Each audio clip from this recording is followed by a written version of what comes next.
Welcome. We back again. Philly Uncensored Sports Podcast. Catch us on YouTube, Facebook, Spotify, Twitter, and iTunes. Like, subscribe, all that good stuff. Comment. Show us some love. We here again after the Sixers win over the Detroit Pistons, 7 in a row, 7 or 8. 8 in a row. Oh, wow. 118 to 104 win over the Detroit Pistons. Ben Simmons didn't play. Curry didn't play. But we got the win, man. This was actually a good win. We seen a lot of Maxey. Who started? Maxey and Thybulle started.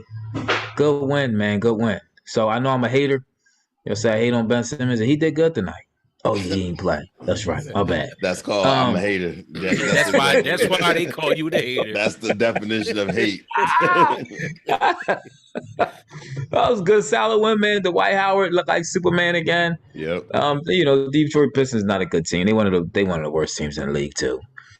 So you be in front of you. You're supposed to win. You're supposed to beat.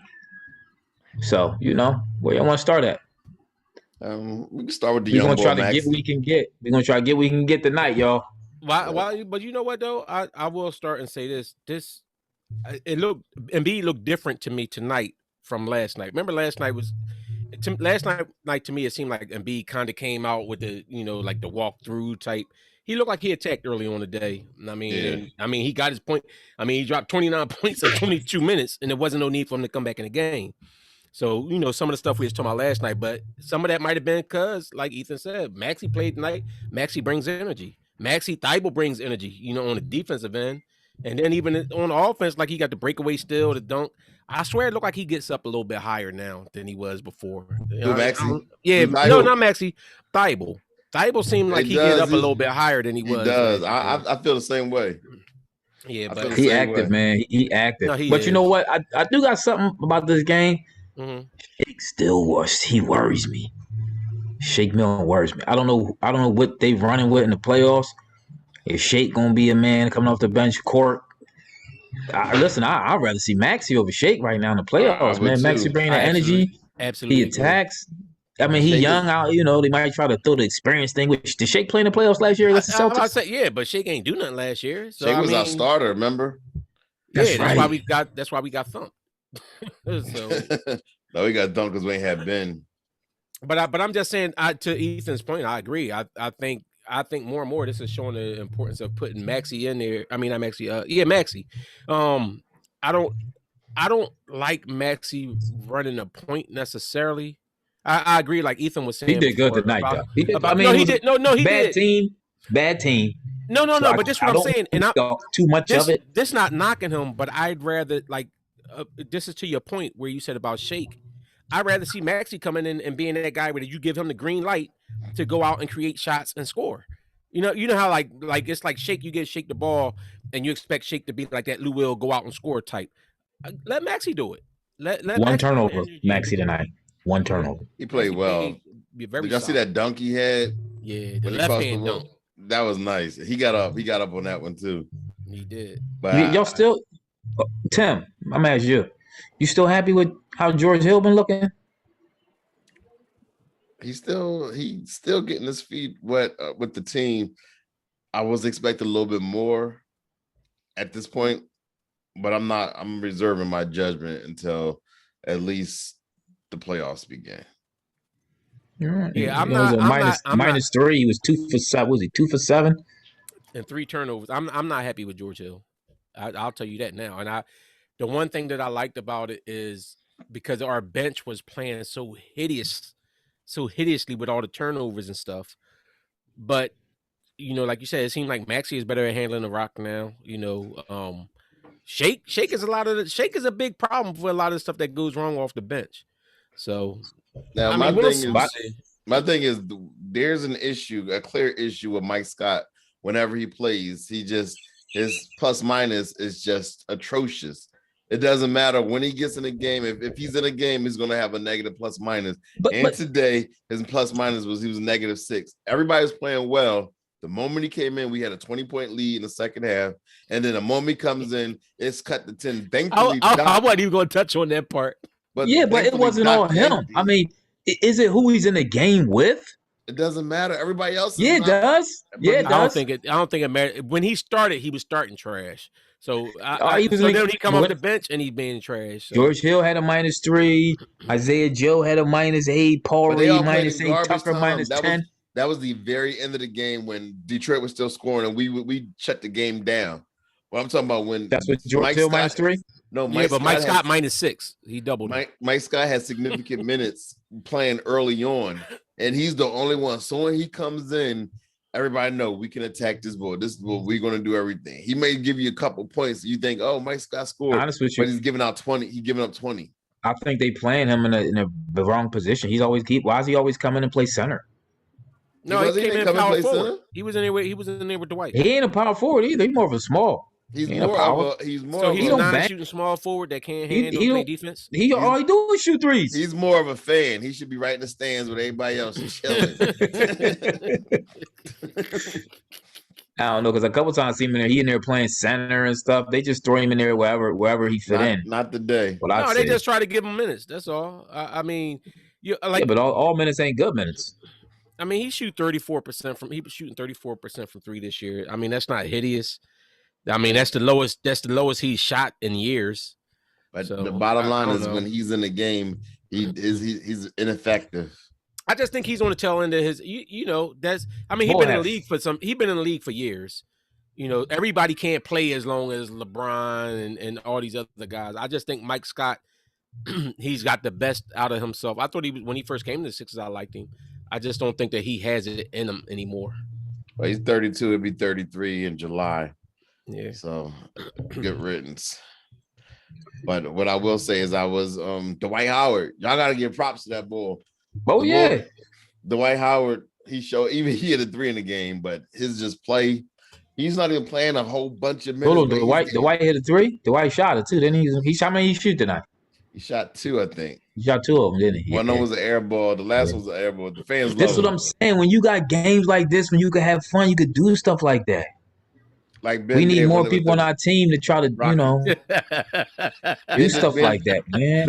I agree. They should have Paul Reed in there instead of Mike Scott. Paul Reed gets to shoot more stuff. This is a fun game, man. I want to see a little more Thybulle too on the offensive end. I know he hurt his hand, but what, he shoot 2 times? I want to see him. The one thing about Thybulle is I think they really want this. This is how great of a defender Thybulle is. They want him to succeed offensively so bad. Like they almost give him the green light to shoot. If you notice, like he shoots and he don't get in trouble for shooting and missing. Because they know if his threes start clicking as a 3-and-D guy, he instantly becomes the best in the league. Yeah. Nice air ball. He'll be like the bull from I want to be like a Bruce Bowen type. Right. Did y'all hear that SWV playing? My wife up there. Do y'all hear that? Y'all hear that? I can't hear it. My wife upstairs, she doing the same thing. But Bruce Bowen, I don't think Bruce Bowen can dunk the way that Thybulle does. Thybulle is an athletic freak of nature. To me, like at that site, that the size he is, the height he is, he's athletic. He's athletic as I don't know what, but for some reason it just doesn't translate into the shooting part yet. He's more athletic than Bowen. It don't translate in offense. It translate on defense. But even on offense, like him dunking, like he can drive to the basket and dunk. I think he's okay with that. He don't have a handle, but like if he could get a step on you, like he can take that step and then take off and get elevated. He just don't have dunking to me shows athletic ability. Yeah. Absolutely. I never you don't think dunking shows athletic ability? You don't got to be an athlete. That's one of the main things. No, you do got to be an athlete to be able to dunk. What? Yeah. You hold on. At a certain height, you have to be an athlete to dunk. Yes, but you mean dudes like Boban and stuff? They're athlete because he could dunk. No, you're talking about Boban, but just because you could dunk, don't mean you're an athlete. But if you're a smaller guy and you can dunk, you are athletic. Most people that can dunk. We're not talking about the people that get off the ground 2 inches and because they're 7 feet something and their arms already at the rim dunking. But like Embiid is an athlete. Don't translate. Dunking to me, just because you could dunk, don't translate to you being an athlete. That's an interesting topic. And let's see what the dunking is one of the most things about being an athlete. I don't know if I agree with that. Now, if you're talking about a dude like 6'5", 11", dunking, all right, You talk about dude 6'6", 6'5", dunking. I don't translate that to That's athlete. one of the main reasons they talk about Brian's athletic ability, like how much of an athlete he is with the dunking part. Like when he first came in the league, it's more about the height of the vertical than it is about the dunk. Oh, okay, but most people are talking about. But we're talking about Thybulle and his height and his verticality and him dunking. Right. And also, it's not just about that. What's his vertical? Where's his vertical? You don't think he was? I don't know, but he get. I just asked you. You said his verticality, so you must know his vertical. Yeah, well, because I'm making up words. I'm looking. No, that's Wayne did. That's actually a word. But I'm looking at him go to the basket and go up the dunk where his forearms are at the rim and then he's flushing down. He's not just grazing the rim and dunking. He's getting up there and flushing it. See, an athlete to me just ain't dunking, but it's how you attack the rim and the moves you have. Like, can he Euro? If something's in the way, can he get around? Does he have the athletic prowess, the foot movement, the foot agility? You know what I mean? I don't think a Euro step is really. He don't have that. That's just they just made walking league. Everybody. Athleticism? Huh? A Euro step is athleticism? No, it's a little bit of for certain people. For B, Euro stepping is athletic. Okay, so but how about a big man like B? Euro stepping is athletic. Let me ask you, when you see Thybulle attack the basket, right? Do you see him do like Kobe and Mike with the athletic ability to change their shot and things like that? I've never seen Thybulle do nothing like that. I've seen him adjust his shot. I've seen him adjust his shot on a dunk. Yeah. I didn't say he's athletic. I'm just saying dunking don't make you athletic to me. There's more than that. But it's more than that. Euro steps don't make you athletic, but it's more than that. So it's a combination of a lot of things. But if you can, you said dunking makes you athletic. Being able to jump and have springs is athletic. That's being athletic. If you can run fast, that's called. They give you credit for being athletic. Running, moving, jumping, all that stuff is qualities of being an athlete. Athletic. I mean, what is your definition of an athlete? Because not just because you could dunk a basketball. No, but I'm just saying because it depends on the sport that you're on. Like the athletes in football, they're doing different things. But first of all, all right. Since you want to dispute, let me ask you this: is Thybulle athletic? Yeah, he athletic. Then what the heck are you even arguing about? You said he's a freak athlete. He is. I don't think he's a freak athlete. Yo, the way he can recover. You don't think the way that he can contort himself and get back and make blocks on defense and chase and play the pass. You don't think none of that is athletic? Yeah, it's athletic, but I don't think he's a freak athlete. Okay. All right. I'm not gonna go to the end and say freak because freak is like Tyreek Hill. Freak is why? Because Tyreek Hill fast. It's like it's so because he's fast that makes him a freak. Is Tyreek Hill? Is Tyreek Hill jumping everybody? You know, there's freaky athletes. Then you know, there's just athletes like even Dwight Howard. He kind of for his size and big man, he's freaky athletic. He's a freaky athlete, and so is Vince Carter. Those are like freaky athletes. So you think defensively, we talking about with the athleticism, you think he's more athletic than Matisse Thybulle? Who? We have Howard. Howard? You think he's way far beyond better than athletic wise than Matisse? Yeah, he's a little more athletic. The white. No, not just a little more, but because you said you think I can see you calling the white a freak athlete, especially in his prime. So if he's a freak athlete, if he's a freak athlete, but he's slightly better than Thybulle, but Thybulle can't. Hold on. The white in his prime and Thybulle now, who was more of a freak athlete? Dwight was 7 feet tall jumping. So what? I just asked you a question. You said, are you going to answer it or you're not going to answer it? You said, don't make you an athlete. Are you going to answer it or not? You said, don't make you an athlete. That's Congressman Brooks. Yeah, there you go.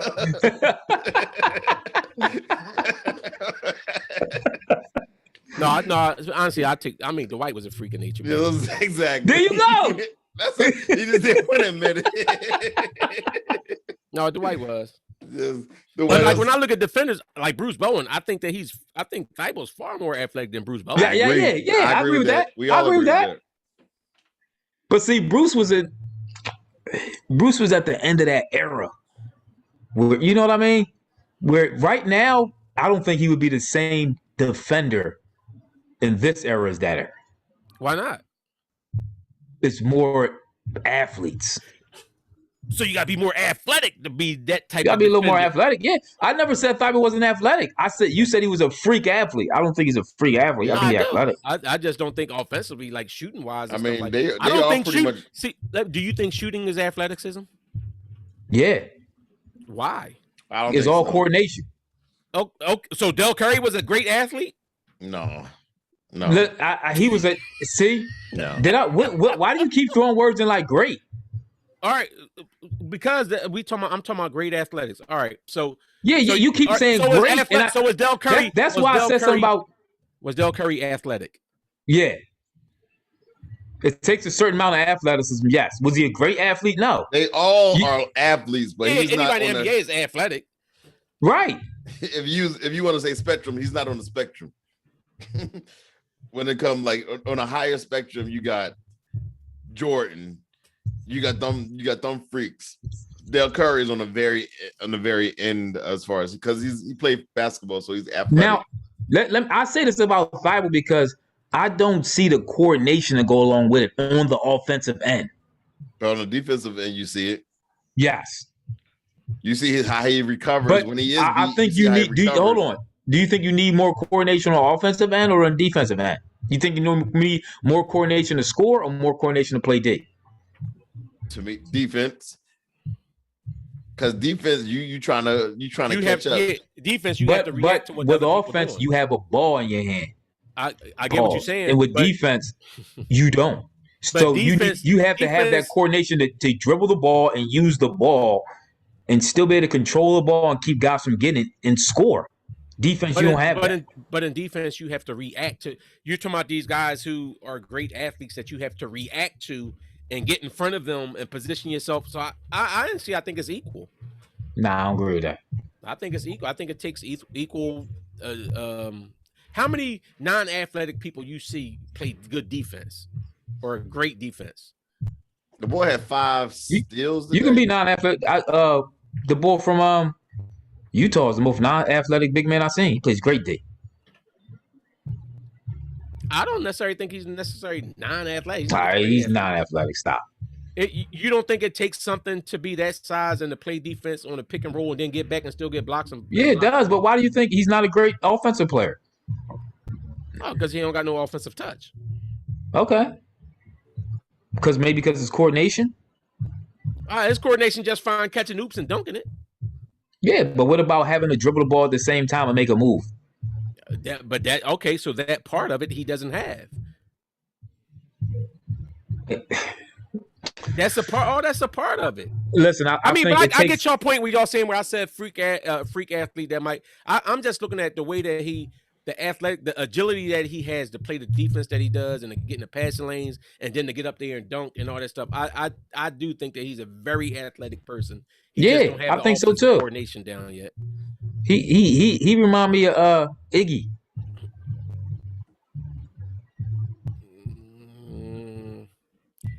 You say right here, Iggy? Yeah. I mean, back in the day, Iggy was one of them. Yeah, you want to hate on Iggy? He was never liked Iggy. I forgot about that. I'm saying I don't know if I put Thybulle up there with Iggy. As far as defensively? Just as an overall athleticism. So Iggy was better athlete. I think Iggy was a better athlete. I can agree with that. That's why I said it. I wanted to see if I can agree with that. Mm-hmm. Yes, I can agree. But yes, that's what I'm saying. Iggy was more of a freak athlete than Thybulle. You agree with that? Yeah, I do. You said Iggy was more. Yeah. Yeah. But Thybulle seems a little different right now, and he may be able to overshadow or pass Iggy within the next couple of years. All right, as long if he can ever score more, Iggy can take people off the dribble. Iggy could take people off the dribble. And I'm not the biggest Iggy fan. Everybody know that he can. I've never seen Thybulle do that. Iggy can take people off the dribble and go at the hoop at somebody. Thybulle's not doing that. Thybulle dunking. Y'all gotta look. But he's not taking somebody off the dribble. He's not taking somebody one-on-one, taking the dribble, going around him and dunking. Thybulle might catch somebody on a pump fake and they overreact to that, and then he go by them and he get the dunk. He's not. Iggy was averaging 17, 18 points a game in the NBA. Right. What is Thybulle up to? 4? Like, come on, Tim. 3.5. I like Thybulle. That's my dude. But y'all right. We like him too. That's hard to argue that. He got to work on that 3. If he could get that, if he can get at least a 3, because to me, he don't. This is what I mean. He don't have that coordination to be a great offensive player. Do y'all see that in him? Maybe I'm wrong. Who would you say is like the top 10 freak athletes in the NBA? What you mean as of right now? Yeah, like right now. Honestly, I think Embiid is one of the freak athletes in the NBA. A 7-foot guy that can Euro step and shoot the way they do, and he could take people off the dribble. I think Embiid is a freak athlete. I would put him up there. What happened? What I miss? But you finally woke up. Nah, man, I was I was working. So we was talking about freak athletes because I get my text. I guess I kind of went a little too far. I said Thybulle. I think Thybulle is a freak athlete. So I kind of got jumped on about that when we was talking about what athleticism was. Okay. I mean, who else did y'all name as freak athletes? It was just on the Sixers or in general? Dwight in his prime in general. Dwight Howard in his prime, definitely. And Iggy in his prime. Was Iggy a better freak athlete than Matisse? Iggy was an athlete. He was. I mean, I don't even know if. I guess. I mean, what's the qualifications? I mean, that's part of this. See, this is about too. I was saying vertical jump. Is it? Go ahead. It's all the above. Like I was saying, to me, it's like coordination involved. He has. If you want to say a freak athlete on defense, yes, it don't translate to offense. You know what I mean? With Thybulle. Coordination, I don't know if it's coordination out there because he don't have a handle like that. He don't have a handle like Iggy. So are you saying he's a freak athlete on defense? Listen, I can't knock his D. But I mean, that's kind of what I was going at. I mean, we know I wasn't saying he's offensively a freak athlete. Yeah. You know what I'm saying? We already know what he is on defense. But that's what I was going with, saying like defensively, he's a freak athlete. And you said that Joel is a freak athlete. Yes, I think so. Yeah, I don't agree with that. For his size, though. Why don't you, Tim? Because when I say freak, I see Dwight in his prime as being a freak. I see Giannis right now as being a freak athlete. I see B doing things that a lot of people haven't done before, but I don't see freakishness as far as athleticism goes. Why do you think a lot of people say that Embiid is more athletic than Dwight was? No. Well, Dwight could jump higher, but Dwight, because that's wrong. Dwight did not have the footwork and the foot speed that Embiid. He didn't have the footwork that Embiid had. Tim, you said go ahead. You don't have what the coordination you're saying, Tim? He doesn't have the coordination or the foot speed. I agree with that, but no, because his reaction, Dwight's reaction to somebody trying to lay the ball up is a lot quicker. He's a lot faster. On offense, how was his post move? How was his post game in offense? We're not talking about moves. We're talking about pure. No, we are, because that's part of athleticism as a 7-footer. That's the case. Then Thybulle would be. We say. If that's the case, Ben not an athlete because his post moves is trash. But we're talking about as a 7-footer, as a 7-footer being able to Euro step. So, but you're saying that Dwight is not as athletic as Joel Embiid? Yeah, I don't think he is. In his prime. I disagree with that. See, Tim, I think, I mean, I don't agree with that. I do agree that Dwight is just as athletic, or maybe not even a little bit more athletic than Bede. But Tim, I think Bede is a freakish athlete for the very reason that you just said. You said he doing stuff nobody never did before. Like that's what made Shaq. When Shaq came in the league, Shaq was a freak athlete to be running the floor at 7 feet, close to 300 pounds, and then got over 300 pounds in his career. But 7 foot plus 300 pounds running the floor, jumping out dunking on bulls. And Shaq actually could handle it, and he could actually handle it. That's what I'm saying. Like Embiid and Shaq could actually handle the ball a little bit. Yeah, that's freakish athleticism. And like Ethan said, shooting is athletic too. All right, so I can walk back Joel not being a freakish athlete to him being, but I'm still saying that Dwight is a better athlete than. Now I don't put me personally. I don't put shooting in the athletic category. I put shooting more of a skill. Shooting is like the golf. Shooting is like the golf of the game. Like it's all about precision. Like Steph Curry, he an athletic dude, but there ain't nothing freakish about him. Exactly. He can shoot out the building. I mean, if you look at most of the dudes, Stockton, Nash. I keep talking about Nash. Me and whatchamacallit was going at it today, by the way. GM and Alicia, he's going at it all day today.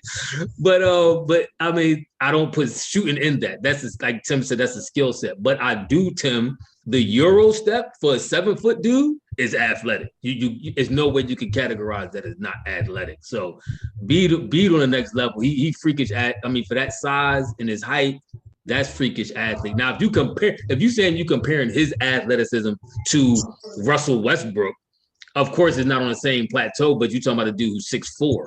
But now you're talking about a dude who's 7'1". He might be the most freakish athlete in the league. Of all time. Who? Russell Westbrook. Now, I still think the most freakish athlete of all time is probably Wilt. Wilt was jumping. Wilt was 7 foot or 6'11" with a 46-inch vertical. That's unheard of. Over Russell Westbrook. No, but that don't. I mean, no, I know. You talking about the stats? I'm just talking about his athletic ability. Russell Westbrook ain't even jumping. Well documented as being a great athlete. He played multiple sports, like volleyball. All that. He was. Okay, hold on. So is there a difference? Is there a difference between an athlete and just a ball player? Yeah. Whatchamacallit is an athlete. I mean, you talking about athlete like Usain Bolt is an athlete, but he can't run ball. So I mean, you could but put like this. Whatchamacallit? Harold Miner, stone cold athlete, jump out the building, athlete. And his ball game was suspect. Derrick Rose was before all the Baby Jordan. Baby Jordan, yeah. Derrick Rose was a freak athlete. Derrick Rose Derrick Rose was a freak athlete. I agree. And he could ball. Well, I thought even Baron Davis was a freak athlete, in my opinion. Somebody that keep blowing their knees out. I used to love his game. I did too, and he blew his knees out like every 2 years, and then come right back and still be athletic. He was one of the most underrated ball players in the league. I mean, he was a baller. And he got a lot of hate when he came at TJ McConnell. Remember, he said anybody could do that. Then all the TJ McConnell fans came out, started hating on him. But he was right. Anybody could have did what he did. You know what though? To be such a freak athlete, I'm surprised Westbrook didn't sustain any injuries his whole career like that. Major injuries. That's a testament to him. But he got a couple knee joints, but he didn't get the joints like Derrick Rose did. But I remember I told you I was watching this video. They do put out a real interesting video. It was about players with knee injuries. And he was showing how a lot of players land on one leg. Derrick Rose was infamous for coming down off of dunks and layups and landing on one leg. And it wasn't a coincidence that he had on a knee injury. The same thing with Jabari Parker. He showed Jabari Parker high school and college highlights. And he was infamous for doing that too. And then sure enough, as soon as he got in the league, he got hurt. But he was showing their clips versus a Russell Westbrook, even LeBron James. And not to say they never land on one leg, but a lot of times they take off the impact by landing on two legs. It's a certain way you land to lessen the impact on your knees. But I thought it was like a good 10, 15-minute video. It was a great watch. I tell you, if y'all interested, I forget which one it was. But I do think it's some science to that about saving your knees and all that kind of stuff like that. My man, Isaiah Joe got some clock. He still ain't do nothing during the game, but he did. Nah, he started off. He had a spark when he started, but now he just garbage. Now, y'all got to fill me in. Isaiah Joe needs time to develop. I still, because he looks like he can shoot. It's something missing. I don't know if it's the intestinal fortitude or what. He need a whole year in the G League. But that's why. Let me ask y'all a real quick question. Go ahead. Did we win the game? I didn't see none of the game. Yes, we did. I'll tell you what happened real quick. Maxey got off and Ben ain't shoot. I know, because I know Ben ain't playing. Because you know. Now I do know that I got the text that he wasn't playing, but he got like 26 points in 22 minutes. That's all you need to know. Yo, the boy Maxey balled. But Maxey and in the gym right now doing the layup drills. With the Maxey, how much Maxey had? 22. Like 20. Yeah. Oh, okay. See, I mean, we'll see how this whole thing, the playoff roster shake out. But Maxey and Shake stunk again. He was like 1 for 6. What was your name for him, Ethan? Shook. Milton. What was the first name? No, okay, we shook. No, we ain't gonna get it the first name. Shook Milton, that was a shame. Y'all. Milton. Yeah, he playing shook. Yeah, he is. I mean, if anything, Maxey needs to get some of his minutes. For real. I think that's what we always saying. The last I'm really interested to see what Doc does in these playoff rotation, especially because I'm telling you, if we don't get to at least the Eastern Conference Finals, I'm all in for firing Doc. No, after 1 year. 1 year. This is we all in. Ain't that what the GM? Who the GM we got from Houston? This is the year, right? Daryl Morey. I think this is the year, he said, right? No, first of all, we gave 7 years to McCullough. Brett Brown got 7 years. Then all of a sudden we gonna give him Brett Brown. So hold on. So you gave El Brand 3 months before he got replaced by Morey. You okay with us losing in the second round? It depends. No, I'm okay with letting a new coach implement his system and get the right players. But coach somebody else. Wait, Ethan. You said if we don't win the Eastern Conference, if we don't get to it. Oh, if we don't get to it. No, I agree. It should be no reason why we don't. Especially if we first. Hold on, let me change it. If we first, and then you got Brooklyn and Milwaukee second, we don't play them until the East second and third. We don't play them until the Eastern Conference Finals. So who else are we losing to? Miami. You will be disappointed if we don't get to the Eastern Conference Finals. He should be fired. Hold on. I think it depends on how it goes down too, though. If it's like a total collapse in a team, then yeah, I agree with you. But if you're talking about, I mean, I still no. Let me say this. Nonsense. No, wait. No, Tim, hold. I'm not going to say agree with you, but I understand where you're coming from. I still don't agree with firing him after 1 year. Exactly. And who you going to bring in here as the coach? You can always find somebody that's their job. Brett Brown nephew. Find somebody on. Just get rid of him. You can bring back Brett Brown nephew. Why is it? Let me ask you something. Why every time somebody, like, I hate when somebody call radio show and something like that, and they call sports, and they be like, yo, we should fire the coach. And they say, who should we bring in here? That's not my job. That's their job. They found this guy that could find somebody else. Tell them, get on their phones and get on their computers, and let's find out who's a good candidate to bring in here. Why are you asking me who we should bring in here? The only thing I say is my job right now is to scream either fire him or I like him. That's my job as a fan. That's true. But it don't matter who I want them to bring in. Don't matter. But it do though. If you're saying somebody's so bad, then who's the better option? That's all I'm saying. There's always a better option. That's not true. That's not true. I mean, my thing is, I do agree with Wayne. It depends on how it go down. If it's a complete, utter collapse, I do agree with Wayne. Like you said, I can understand. But I'm not trying to fire him after 1 year. I would have to see him a little bit more. Exactly. I mean, hold up. But you just didn't you just say that you were scared of Miami though? You was talking like Shook Milton. You said, I'm scared of Miami. I'm scared of Boston. And another player that won't be coming everybody. He's scared of half the He's scared of half the East. He's scared of everything. Listen, hold. We gotta let the fans understand, the followers of our show. We gotta let y'all understand Ethan's mindset. Mm-hmm. Ethan doesn't want his feelings hurt. So he looks for the absolute worst. So then if it happens, it's like, see, I knew it.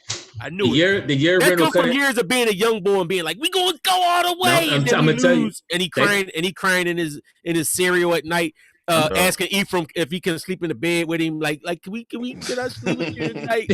I'm hurt. Pause. Yeah, I know. His brothers, bro. Stop.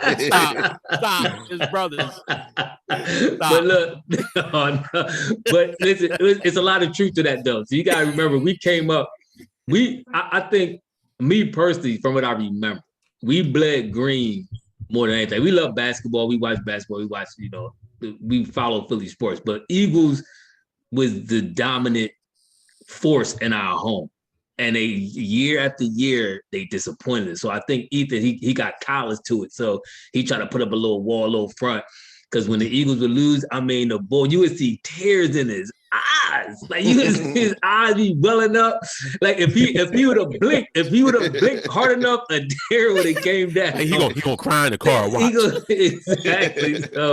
So I think he gotta, he now he looked for reasons to say we gonna lose. So when we lose, then he like, I told y'all we was gonna lose, and he ain't really hurt. He's just another Negadelphian. That's pretty much our whole premise in life. No, it is. But right now we're on an 8-game win streak, the Sixers. Now here's the crazy thing: if we had split with the Bucks, I would be feeling really good because at least we had gotten a signature win in this 8-game win streak, or it would have been 9.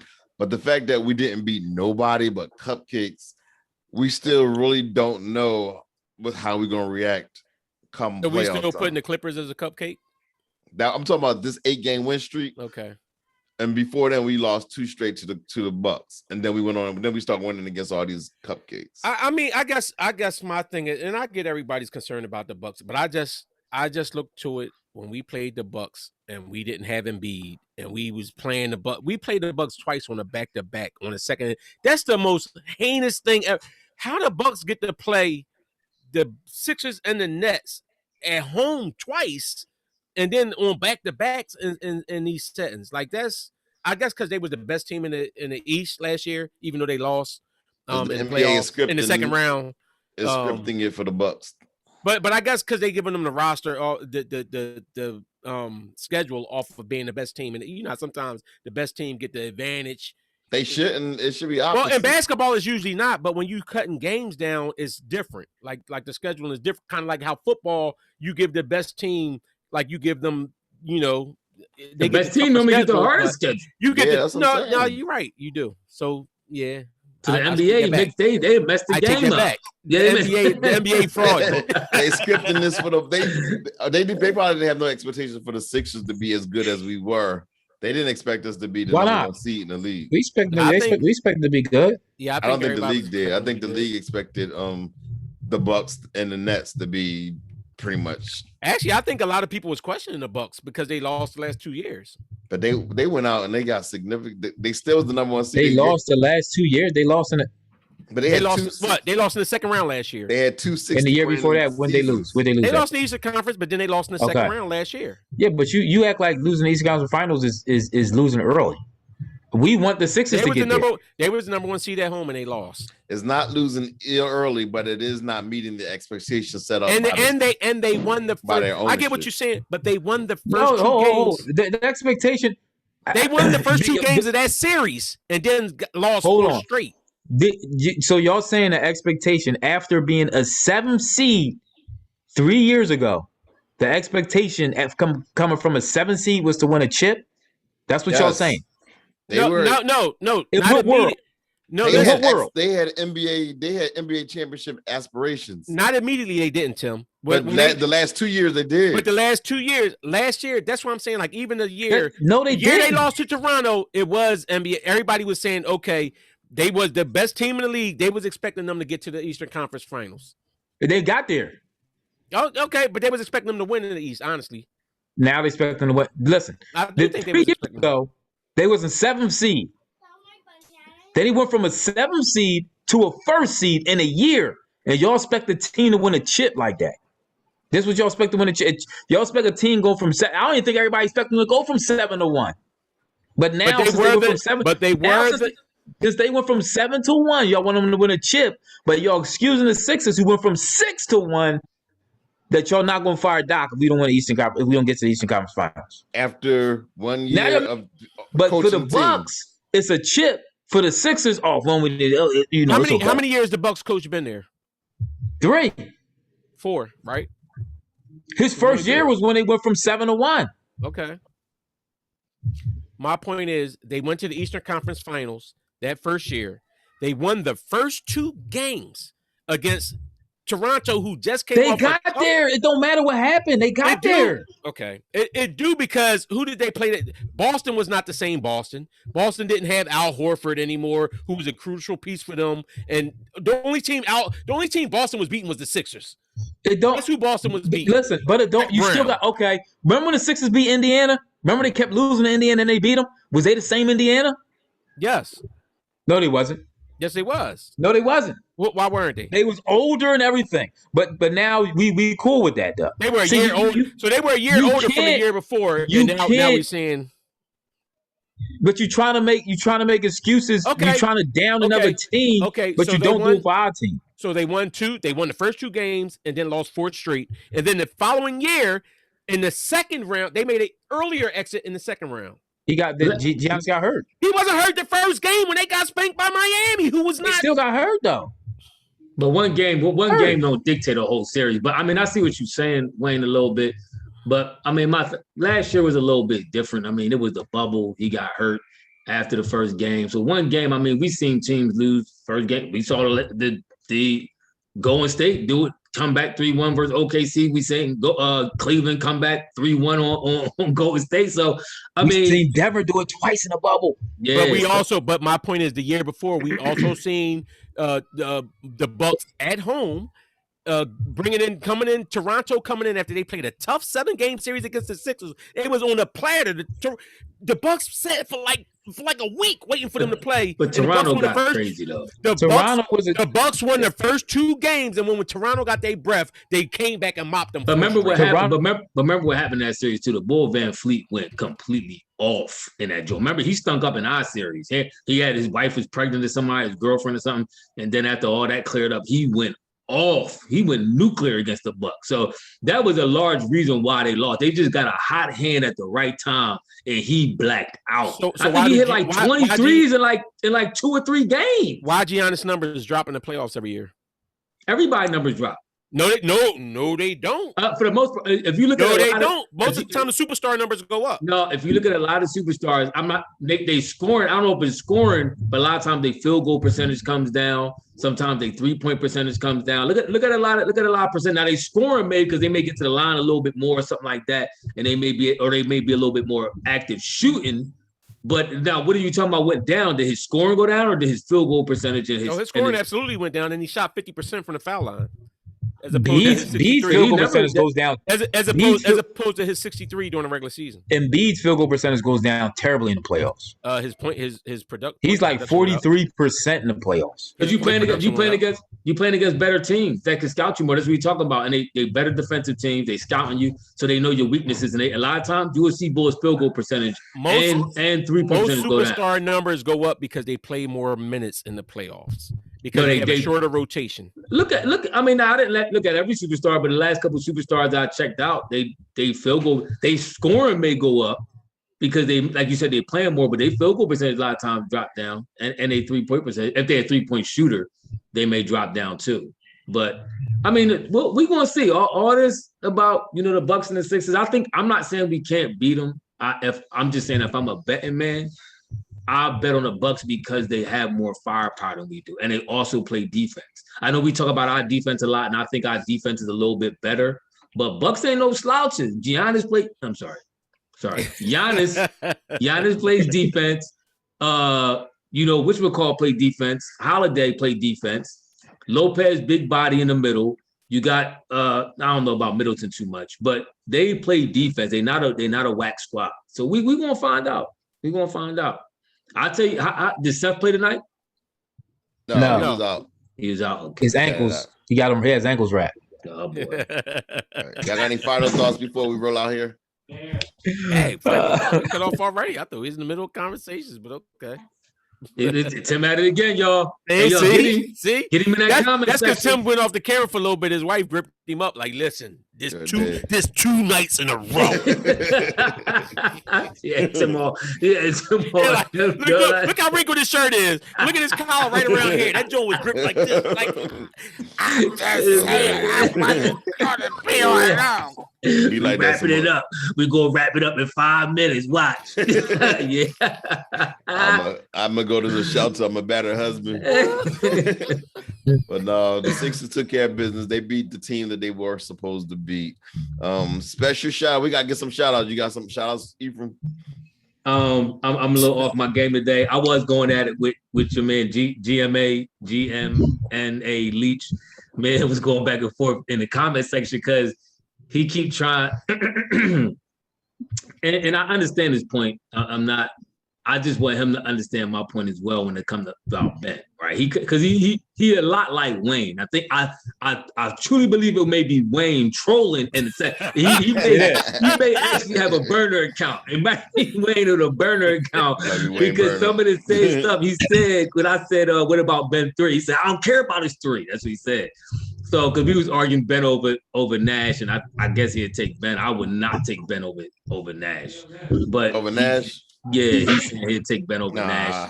That's actually a good debate. No, it's not. That's not a good debate. No, I'm not saying even close. I don't think that's what he was saying. I don't think that's what he was saying. I think he was saying when you look at Nash numbers, if you going off the Ben off a 4-year, his first 4 years, and you saying Nash, and then when you're talking about Nash's career numbers of 13 points a game, 8.5 assists a game, that's been like.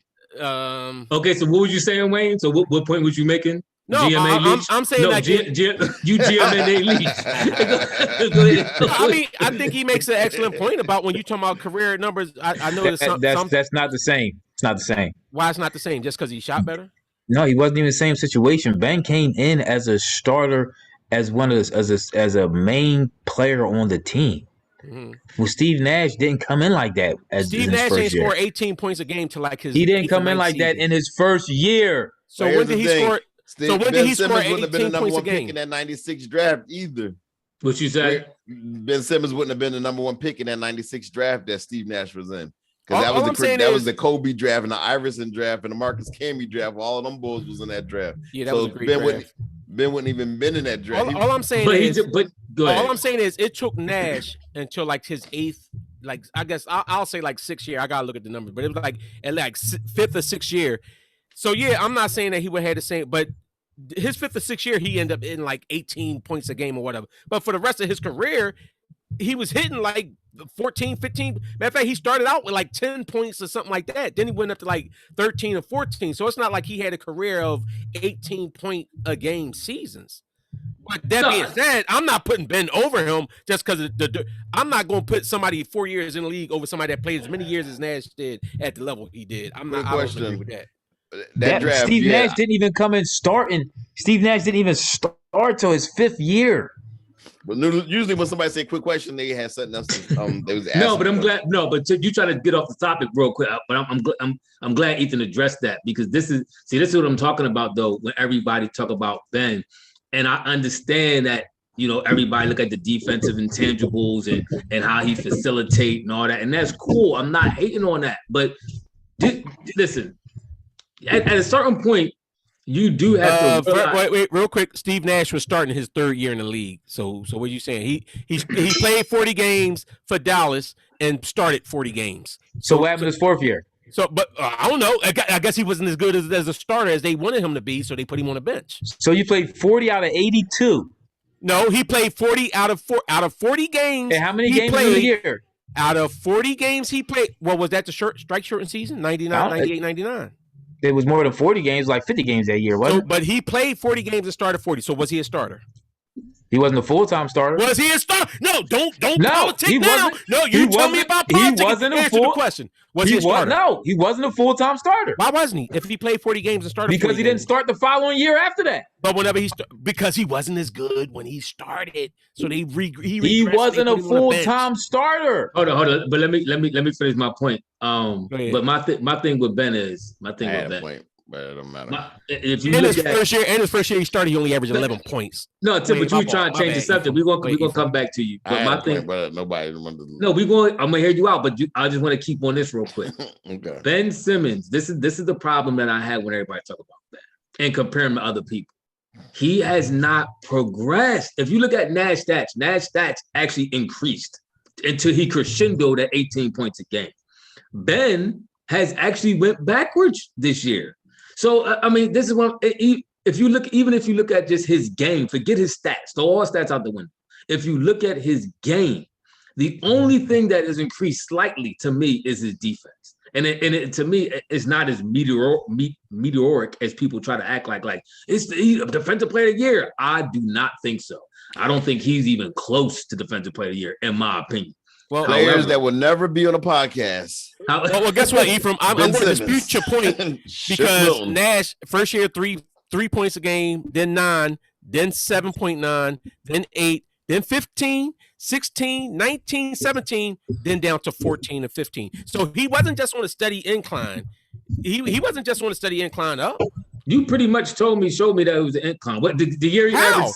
Okay, after he hit 17.9, then he went 17.7 and then 14.5 and 15.5.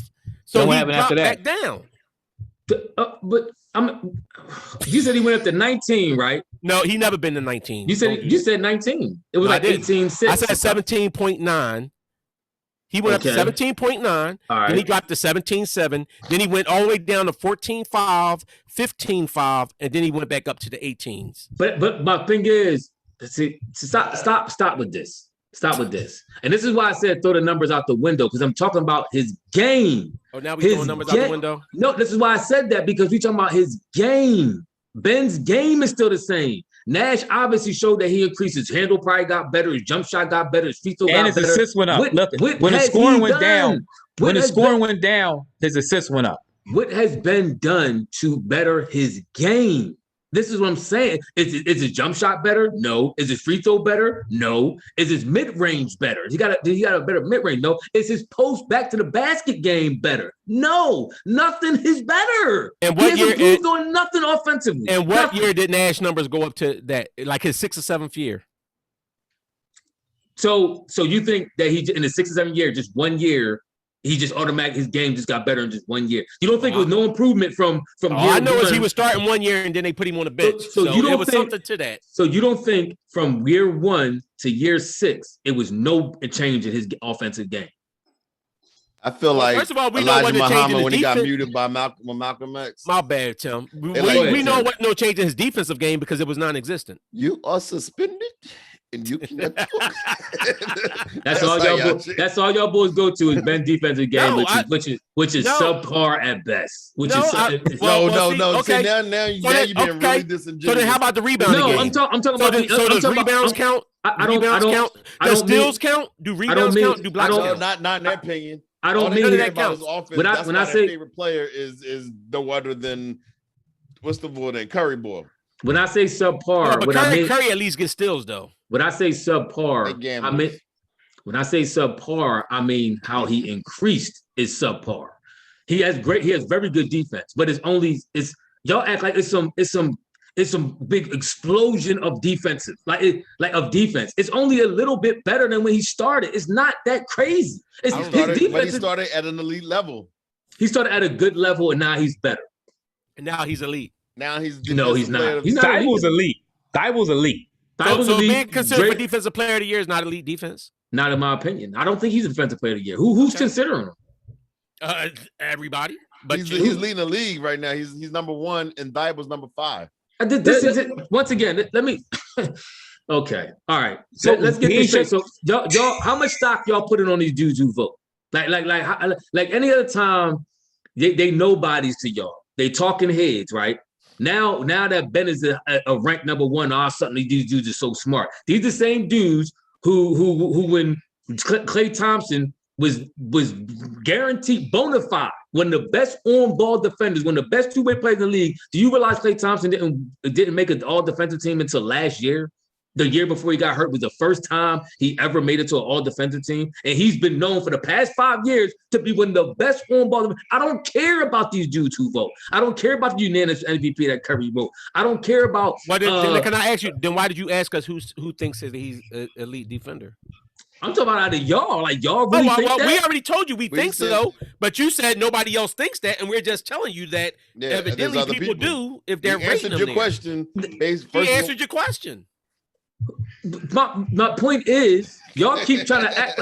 First of all, this is what kills me. The media gets a narrative and they run with it. Just like case in point. Several months, about a month ago, we was watching the game with Chris Webber, who I can't stand as a broadcaster, right? I like Chris Webber as a baller. I can't stand him as a broadcaster. The bull bench scores a bucket down low. That's right, young man. Keep dominating like you do. Let the haters hate. When has Ben ever dominated down low? I agree. When has Ben? This is what I'm talking about. But you're also the same person that go in our personal chat. Listen to what Skip Bayless said about Curry. Listen what Skip Bayless. Listen what the Uncle Shan said. So you go to the media too. So don't all of a sudden now come talk like don't nobody. I don't ever agree with Skip. I'm disagreeing with Skip. Uncle Shay said the Sixers played 68 games already this year, and we saw, and we all of us collectively probably seen. Well, me, Wayne, and Ethan saw at least 65 of them. You might have saw 40 of them. Let me ask you. No, let me finish my thought. Let me finish. What I'm saying is Ben Simmons, based off of what we've been seeing, we saw that he's been a dominant defensive player. And then you're asking, okay, but who else is saying that? We're saying the media is saying, and the coaches are saying the exact same thing that we've seen when we've been watching. What's wrong with that? Because how many of them coaches would have traded Zach LaVine for Ben straight up if he's so dominant defensively? And Zach LaVine not a dominant defender. He's a dominant offensive scorer. But how many people would have traded him straight up for I don't know. Do you know how many? Defense? Do you know how many? Where Zero. Where do you see? How do you know? Because it never happened. It would have happened if they would have died. How do you know? Let me ask you this about Ben. Let me ask you this about Ben's defensive. Remember early in the year, Ben would never stick the best player on the team. Exactly. Remember when Bradley Beal? Until the fourth quarter. He didn't even stick Bradley Beal in the fourth quarter. Remember when Bradley Beal had like 60 on us, and Ben didn't stick him at all? And that is a lie. So hold on. And that is a lie. He stuck Bradley Beal that game? No. Who did Draymond stick? So who did Draymond stick when Denver was lighting them up? We not talking about Draymond. We talking about Ben. Because y'all say Draymond's a better defender than I'm sorry. Hold on. What team was lighting them up? So when they played Dallas, who did Draymond defend? When they played Dallas. Yeah. And when they played Denver, who did he defend? He shut down Jokic. Remember how he put the clamps on Jokic? He held Jokic to 17 points. Right. So then who did he let's go back to the Sixers. Who did he stick with the Pelicans? Let's go back to the Sixers. He subbed Zion. He put Zion down to 23 points. Get out of here. He did. You look at the stats. Me and you looked at the stats that next day. He wasn't on Zion like that. Huh? Right, so wait a minute. He was. What did Zion do when Ben stuck? Didn't he have a career high? Yes, he did. He had almost 50 points on Ben. Ben was coming. He was getting over the flu. It's nowhere in the world. This is my point. That ranking that y'all looking at had Ben ranked 1 and it had Draymond ranked 5th. And what planet is Ben Simmons a better defender than Draymond? Get out of here. I'm not trying to hear that. It's not real. It's not real. It's not real. Just like y'all crack me up because just like when y'all discredit this quote unquote talking heads when they gave Nash 2 MVPs. Now ain't nobody know what they was talking about. Now all of a sudden, since Ben number 1, now everybody know what they talk about. Get out of here. Well, first of all, because when the talking heads gave Nash, it was a narrative, and don't act like you don't know what the narrative was. So it's never narrative. They got tired of seeing Mellon win every year, so they had to make sure. Huh? It's never narrative. They lowered the bar a little bit for. It's always never narrative. Yeah. He had 60 wins. He shot over 50%, 40% from 3, and 30, 18 points, and 90% for the line. Took his team to 60 wins, and they went to the Western. And played absolutely no defense. And that's why they got routed. That's why they got spanked in the playoffs. And they went to Western Conference Finals. And that's why they got spanked in the playoffs every year. They went to Western Conference Finals. As a favorite, they lost every year. They went to the Western Conference Finals, and he had 60 wins. Favorite, they lost every year. But what you want to say, I'm gonna repeat too. So Giannis lost. Giannis, you're right. He did. Giannis lost. He did. That's my point. But he won 2 MVPs. I don't hear you crying about that. Huh? But he won 2 MVPs this year. I don't hear you crying about the 2 he's already won. Oh, I thought no. First of all, I said I thought LeBron should have been MVP last year. Okay, was you crying when Westbrook won his MVPs and they got booted in the first round? I don't even care about that. Was you crying when Harden won his MVP and he got booted in the second round? Was you crying about that? No, because I thought they put up greater numbers than Nash. When Harden won MVP, he was averaging almost a triple double. When Westbrook won MVP, he was averaging a triple double. How many wins his team get? How many wins his team get? 18 points and 10 assists or 11 assists and no defense and no rebounds. How efficient was he? How efficient was he? Did he shoot over efficient enough? No, I'm talking about Harden. He wasn't. What was his efficiency? What was his 3-point percentage? What was and Harden averaged 2 steals a game. So what was Nash doing other than just shooting occasionally? Passing the ball. All right, y'all. We're gonna shut this thing down. Yeah, because this Jones just kidding. Y'all just arguing something y'all argued last pod. But listen, Sixers over Detroit 118-104. Great game. Role players played well. Everybody played well except for Mike Scott. Mike Scott got to go. We'll see y'all Tuesday after the game, where the Sixers will be at Indianapolis playing the Indiana Pacers. So thanks for liking. Oh yeah, shout out to my boy Sean Boogie. Guess who he wanted you to shout out, Ephraim? Who? And all our homies from day one loyal listeners. Appreciate the love. We'll see y'all on Tuesday. What's the odds Indiana gonna play their starters? That boy hurt. Miles Turner done for the year. All right, y'all. We out. All right. Deuces.